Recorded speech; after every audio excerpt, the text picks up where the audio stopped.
नमस्कार दोस्तों, स्वागत है आपका नचिटेक गुरुकुलम पर। मैं डॉक्टर फैयाद हुसैन स्वागत करता हूं इंटरनेशनल रिलेशंस के इस सेशन में। और इस सेशन के माध्यम से हम जियोपॉलिटिकल जियो स्ट्रेटेजिक टॉपिक्स पर बात कर रहे थे जो कि हमारे यूपीएससी सीएससी एग्जामिनेशन के लिए बहुत अधिक महत्वपूर्ण हो जाते हैं।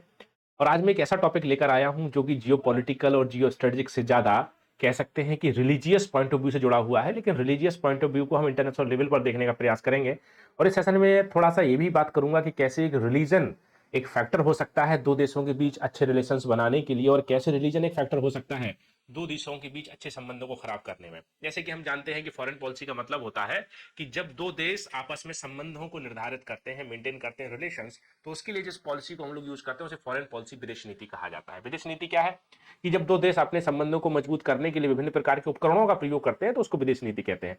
और इन संबंधों को मजबूत करने के लिए जो दो देश होते हैं वो कभी कभी हार्ड इंस्ट्रूमेंट्स और हार्ड डिप्लोमेसी का यूज करते हैं, यहाँ पर सॉफ्ट डिप्लोमेसी का यूज करते हैं। सॉफ्ट डिप्लोमेसी का मतलब है कल्चर का यूज कर रहे हैं, रिलीजन का यूज कर रहे हैं, आइडियोलॉजी का यूज कर रहे हैं, पीपल टू पीपल कनेक्टिविटी बना रहे हैं। और हार्ड पॉलिटिक्स या हार्ड डिप्लोमेसी का मतलब होता है जब मिलिट्री का यूज कर रहे हैं हम। तो रिलीजन एक सॉफ्ट पावर या सॉफ्ट डिप्लोमेसी के तौर पर देखा जाता है। और रिलीजन एक ऐसा फेनोमेनन प्रेजेंट टाइम में निकल कर आ रहा है जहां की इंडिया के अंदर तो बात हो ही रही है, लेकिन अब ग्लोबली भी इस पर बात होने लगी है। और आज हम यही देखेंगे कि कैसे रिलीजन एक फैक्टर हो सकता है दो देशों के बीच रिलेशंस को मेंटेन करने में, और कैसे रिलीजन एक फैक्टर हो सकता है दो देशों के बीच संबंधों को खराब करने में। तो न्यूज को थोड़ा सा पढ़ते हैं और अपनी पूरे सेशन को शुरू करते हैं। कुछ मैं न्यूज़पेपर की कटिंग आपके लिए लेकर आया हूं, और अगर इन कटिंग्स में बेटा हम लोग बातचीत करेंगे तो आप देखो कि क्या इसमें लिखा हुआ है, ये थोड़ा सा समझना है हमें। और ये हमें कैसे समझना है ये देखो जरा ध्यान से। ये ऐसे देखना है कि एक न्यूज है जो कि एनडीटीवी की न्यूज है। यहां पर मैंने लिखा हुआ है किसकी न्यूज है, और ये न्यूज क्या कह रही है कि JD Vance remark on Hindu wife sparks row what she once said about faith. JD Vance कौन है? जेडी वेंस कौन है बेटा? जेडी वेंस जो है ये यूएसए के वाइस प्रेसिडेंट है, वहां के उपराष्ट्रपति है। क्या है? वाइस प्रेसिडेंट है, उपराष्ट्रपति है। इन्होंने क्या कहा है? कुछ अपनी पत्नी के फेथ के बारे में कहा है, उस पर थोड़ा सा भी बातचीत करेंगे। एक और खबर है, हिंदुस्तान टाइम्स की खबर है, जेडी वेंस वाइफ्स फेथ। कह रहे हैं कि जेडी वेंस जो है उपराष्ट्रपति हैं जो अमेरिका के, उनकी पत्नी का अपना एक फेथ है, उनकी पत्नी का अपना एक रिलीजन है। Remark social media अप्रोर and a clarification what happened so for. कह रहे हैं कि आगे देखते हैं कि क्या होने वाला है जब जेडी वेंस ने अपनी पत्नी के रिलीजन के बारे में कुछ कहा। हिंदी में थोड़ी सी इस खबर को पढ़ते हैं। हिंदी खबर है, मेरी पत्नी हिंदू है, उम्मीद है वह एक दिन ईसाई बन जाएगी या ईसाई धर्म अपनाएगी। अमेरिकी उपराष्ट्रपति जेडी बेंस का बड़ा बयान। मतलब जेडी बेंस ने क्या कहा? जेडी बेंस ने कहा है कि मेरी पत्नी क्या है? मेरी पत्नी हिंदू है, और उन्होंने कहा एक मुझे उम्मीद है कि एक दिन मेरी पत्नी क्या बन जाएंगी? एक दिन मेरी पत्नी जो है वो ईसाई बन जाएंगी। अब उन्होंने ईसाई बनाने के बारे में बात कही है। अच्छा, तो ये अपने आप में बड़ी बात है। क्या है ये अपने आप में बड़ी खबर है। कैसी खबर है बेटा? तो बड़ी खबर है। क्यों बड़ी खबर है? क्योंकि जेडी वेंस ने अपनी पत्नी के बारे में यह बात कही है कि वो हिंदू धर्म को अपना रही है, लेकिन बाद में क्या हो जाएंगी? ईसाई बन जाएंगी। भाई ईसाई नहीं है और उनका धर्म बदलने की कोई आवश्यकता नहीं है। हिंदू पत्नी के धर्म को बदलवाने वाले बयान से उपराष्ट्रपति जेडी वेंस ने मारा यू टर्न। तो ऐसी बहुत सारी खबरें आ रही हैं। किसको लेकर खबरें आ रही हैं? अमेरिका के उपराष्ट्रपति जेडी वेंस के एक बयान को लेकर खबरें आ रही हैं। और उनका बयान जो है वो अमेरिका और हिंदुस्तान के रिलेशंस को कहीं ना कहीं डिस्टर्ब कर रहा है। कहीं ना कहीं अमेरिका के रिलेशंस, अमेरिका इंडिया के रिलेशन जो पहले से ही हल्के फुल्के डिस्टर्बेंस में चल रहे हैं, वहां और डिस्टर्बेंस क्रिएट हो रहा है। तो बयान क्या है उस पर थोड़ी सी बातचीत करते हैं। बयान क्या है उसको थोड़ा सा देखते हैं बेटा। अगर हम जेडी वेंस के बयान की बात करें तो जेडी वेंस कौन है? सबसे पहले ये सबसे पहले यूएसए के उपराष्ट्रपति हैं। कौन है? Vice president of India. ये सेकेंड हाईएस्ट ऑफिस होता है यूएसए में राष्ट्रपति के बाद। अच्छा, जेडी वेंस की पत्नी कौन है? जेडी वेंस की पत्नी जो है वो ऊषा नाम की एक महिला है, और ये महिला जो है भारतीय मूल की है। क्या है बेटा? भारतीय मूल की है। भारतीय मूल के साथ साथ ये हिंदू धर्म को अपनाती हैं। अब जो जेडी बेंस ये अपने आप में ईसाई धर्म से जुड़े हुए व्यक्ति हैं, ईसाई धर्म को अपनाते हैं और अमेरिका के नागरिक हैं। ऊषा भी अमेरिका की ही नागरिक है, लेकिन ये हिंदू धर्म को अपनाती हैं, भारतीय मूल की है, मतलब कि इनके माता पिता जो है कहीं ना कहीं भारत से जुड़े रहे हैं। हाल ही में अमेरिका के उपराष्ट्रपति ने मिसिसिपी में एक कार्यक्रम जब दिया जेडी वेंस ने, तो उनसे पूछा गया कि आपकी पत्नी जो है कि हिंदू धर्म को अपना रही हैं, तो क्या वो ईसाई धर्म को अपनाएंगी? तो जेडी वेंस ने कहा कि मैं ऐसी उम्मीद करता हूं कि मेरी पत्नी जल्दी ही ईसाई धर्म को अपना लेगी। और यहां पर जब ये मिसिसिपी में कार्यक्रम चल रहा था तो वहां पर उनकी ही पार्टी के कुछ कंजर्वेटिव लोग थे, क्योंकि अमेरिका में दो पॉलिटिकल पार्टीज हैं, डेमोक्रेटिक पॉलिटिकल पार्टीज और Republican political parties. Democratic political party एक लिबरल पॉलिटिकल पार्टी है, जबकि Republican political party conservative political party है, जहां पर उनके अपने धर्म को, अपने कल्चर को, अमेरिका फर्स्ट को बढ़ाने की बात की जाती है। तो जब मिसिसिपी में कार्यक्रम के दौरान जेडी वेंस ने यह कहा कि मुझे उम्मीद है कि मेरी पत्नी ईसाई धर्म को अपना लेंगी, तो वहां बैठे हुए कंजर्वेटिव लोग बड़े खुश हुए और उन्होंने बहुत सारी तालियां बजाई, इससे जेडी वेंस भी खुश हुए। लेकिन बाद में वैश्विक स्तर पर एक चर्चा का विषय बन गया कि क्या किसी देश का एक उपराष्ट्रपति ये कर सकता है कि वो अपनी पत्नी के धर्म बदलवाने वाली बात को प्रमोट करे। बात समझ आ रही है? क्या किसी देश का उपराष्ट्रपति ऐसी बात कर सकता है कि अपने पत्नी के धर्म को बदलवाने की बात करे, और वो भी अमेरिका का उपराष्ट्रपति? किसका उपराष्ट्रपति? अमेरिका का उपराष्ट्रपति। और अमेरिका जो कि आप जानते हैं कि कैसा देश है बेटा, एक सेकुलर देश है। कैसा देश है? एक सेकुलर देश है। तो जेडी वेंस के इस बयान को अमेरिका के सेकुलरिज्म, अमेरिका की पॉलिटिकल लिबर्टी, अमेरिका की इंडिविजुअल लिबर्टी और अमेरिका का जो पॉलिटिकल स्ट्रक्चर है और ऊषा जी के जो रिलीजियस फ्रीडम है उसके खिलाफ माना गया। इसके साथ साथ जेडी वेंस का ये जो बयान है वो भारत और अमेरिका के संबंधों में कहीं ना कहीं टकराव भी पैदा करेगा। कैसे करेगा, अभी उसी पर बातचीत करते हैं। तो थोड़ी सी हम इनके इस स्टेटमेंट की चर्चा करते हैं रिलीजन एंड पॉलिटिक्स के बारे में। तो जैसे मैंने कहा कि यूएसए जो है एक सेकुलर कंट्री है। क्या है बेटा? एक सेकुलर कंट्री है, एक पंथ निरपेक्ष देश है। सेकुलर का मतलब क्या होता है? सेकुलर का मतलब होता है separation between religion and politics. Separation between religion and politics क्या मतलब होता है? पंथ और राजनीति के बीच पृथक्करण। अमेरिका में जो सेकुलरिज्म है वो इंडिया के सेकुलरिज्म से थोड़ा सा डिफरेंस है, क्योंकि अमेरिका का सेकुलरिज्म बात करता है absolute separation between religion and politics, लेकिन इंडिया का सेकुलरिज्म क्या कहता है कि separation between religion and politics तो होगा, लेकिन कभी कभी पॉलिटिक्स रिलीजन को सुधारने के लिए इंटरफेयर कर सकती है। लेकिन अमेरिकन सेकुलरिज्म, जो वेस्टर्न सेकुलरिज्म का कांसेप्ट है, वो बिल्कुल डिफरेंट है। वहां पर स्टेट को रिलीजन से कोई लेना देना नहीं है। स्टेट का ना तो कोई रिलीजन होगा, स्टेट ना तो रिलीजन के बारे में बातचीत करेगा, ना तो स्टेट रिलीजन के लिए रिफॉर्म करेगा, ना तो स्टेट रिलीजन को बढ़ावा देने के लिए पैसा देगा, और ना ही स्टेट मतलब गवर्नमेंट में बैठे हुए लोग रिलीजन से ले दे के कोई बात करेंगे, ना रिलीजन पॉलिटिक्स का एक भाग होगा। लेकिन जब हम अमेरिकन सेकुलरिज्म की बात कर रहे हैं और अमेरिकन सेकुलरिज्म के पर्सपेक्टिव में अमेरिकन पीपल, अमेरिकन सिटीजन्स के रिलीजियस फ्रीडम की बात कर रहे हैं, उनकी धार्मिक स्वतंत्रता की बात कर रहे हैं, तो वहां पर जेडी वेंस का जो बयान है वो थोड़ा सा खतरनाक हो जाता है। क्योंकि यहां पर यह बात निकल कर आ जाती है कि जेडी वेंस ने जब ये बात कही कि मेरी पत्नी जो हिंदू है वो जल्दी ही ईसाई धर्म को अपना लेंगी, तो ये कहीं ना कहीं अमेरिकन सेकुलरिज्म के अगेंस्ट दिखाई पड़ रहा है।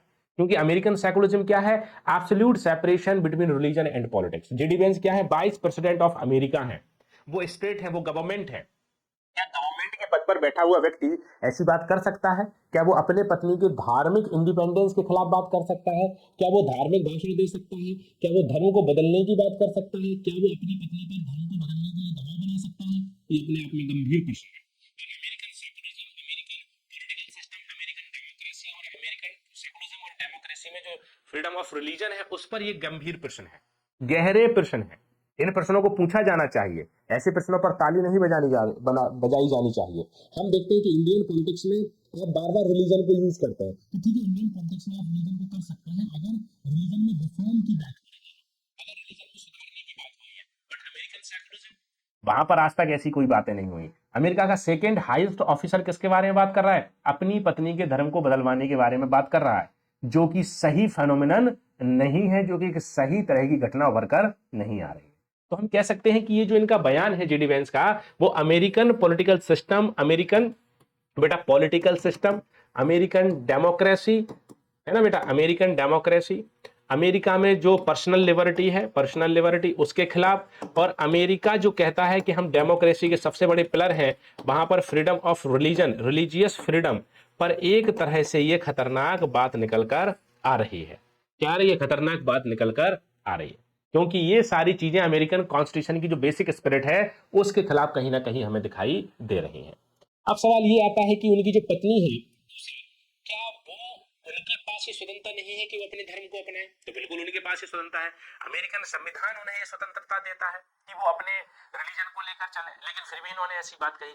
फिलहाल हम ये कह सकते हैं कि जेडी वेंस का जो बयान है वो उनकी पत्नी ऊषा के अमेरिकन कॉन्स्टिट्यूशन के अकॉर्डिंग रिलीजियस फ्रीडम के अगेंस्ट है, पर्सनल लिबर्टी के अगेंस्ट है, सेकुलरिज्म के अगेंस्ट है और अमेरिकन कॉन्स्टिट्यूशन की स्पिरिट के अगेंस्ट है। तो अमेरिका की इंटरनल पॉलिटिक्स में भी इस पर बातचीत खूब हो रही है और इस पर चर्चा निकलकर आ रही है कि क्या अमेरिकन सेकुलरिज्म खतरे में है। लेकिन उससे बढ़कर हम बात करते हैं भारत और अमेरिका के रिलेशंस की, कि ये जेडी वेंस का जो स्टेटमेंट है, ये जेडी वेंस का बेटा जो स्टेटमेंट है, इस स्टेटमेंट से क्या इंडिया यूएस रिलेशंस पर भी कोई फर्क पड़ेगा, कोई प्रभाव पड़ेगा?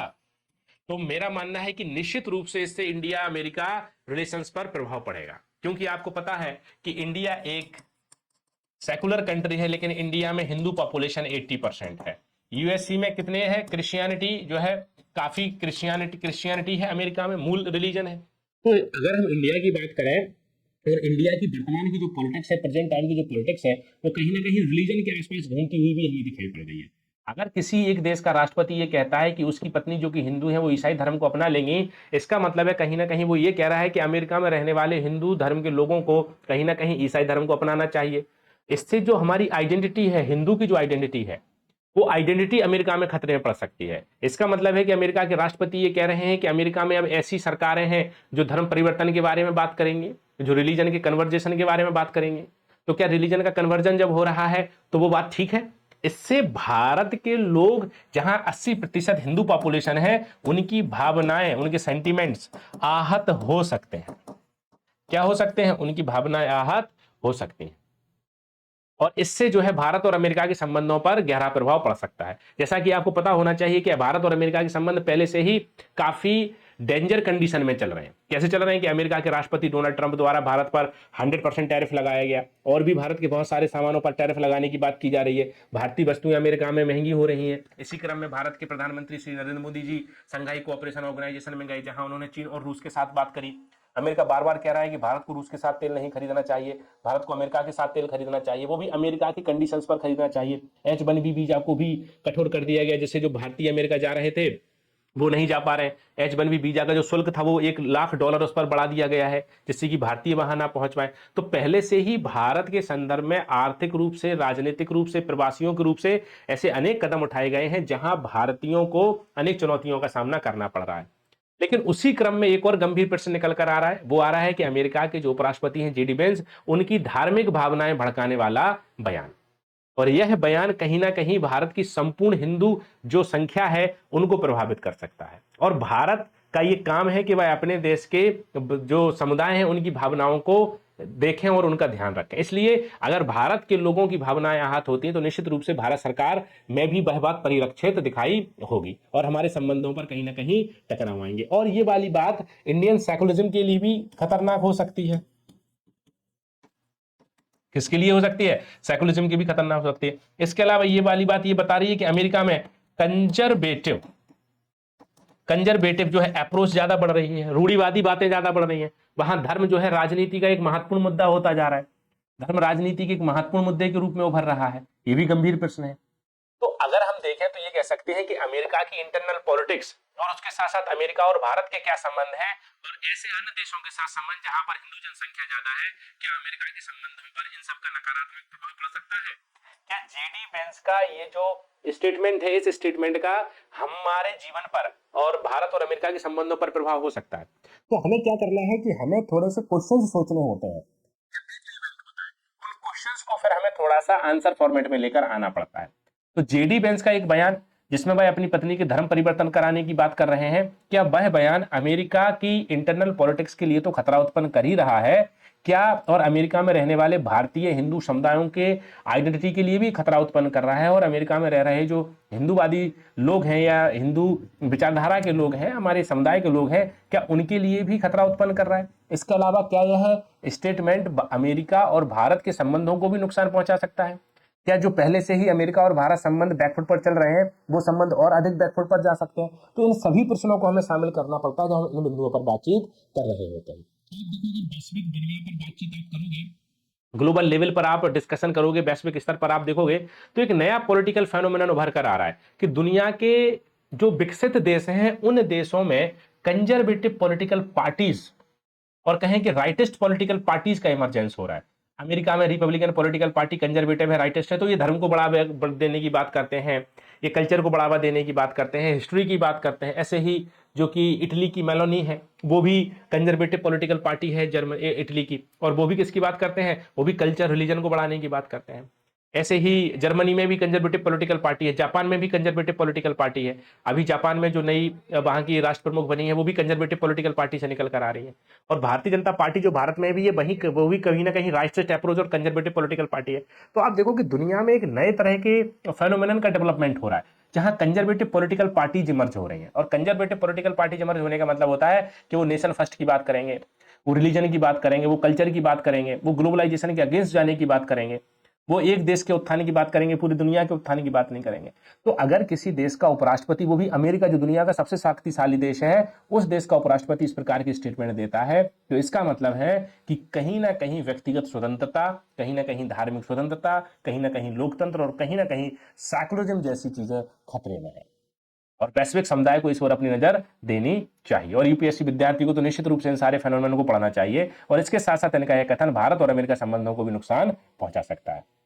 तो आई होप आपको ये बात समझ आई होगी कि किसी भी स्टेटमेंट को भी हम अंतरराष्ट्रीय संबंधों में जोड़ सकते हैं, दो देशों के आपस में संबंधों को सुधारने या बिगाड़ने के क्रम में। तो आई होप आपको ये समझ आया होगा कि मैं क्या कहना चाहता हूं। आई होप मैं आपको समझा पाया हूं कि कैसे एक स्टेटमेंट किसी देश की आंतरिक राजनीति के साथ साथ उस देश के अन्य देशों के साथ संबंधों को कैसे निर्धारित करता है। इसलिए वैश्विक नेताओं की जिम्मेदारी हो जाती है कि जब भी कोई बात बोल रहे हैं तो बहुत सोच समझ कर उन्हें बोलना चाहिए। आज आप मेरे साथ जुड़े, आज आपने मेरे साथ पढ़ाई की, उसके लिए बहुत बहुत धन्यवाद, बहुत बहुत आभार। और अगर आपको लगता है कि आपके पास कोई ऐसा टॉपिक है जो मैं आपको समझाऊं तो आप कमेंट बॉक्स में मुझे लिख सकते हैं। और कमेंट बॉक्स में लिखने के बाद जो है मैं निश्चित रूप से उस टॉपिक पर आपके साथ बातचीत करूंगा। तो आज के लिए बहुत बहुत आभार, बहुत बहुत धन्यवाद। मिलते हैं नए सेशन में, तब तक के लिए नमस्कार।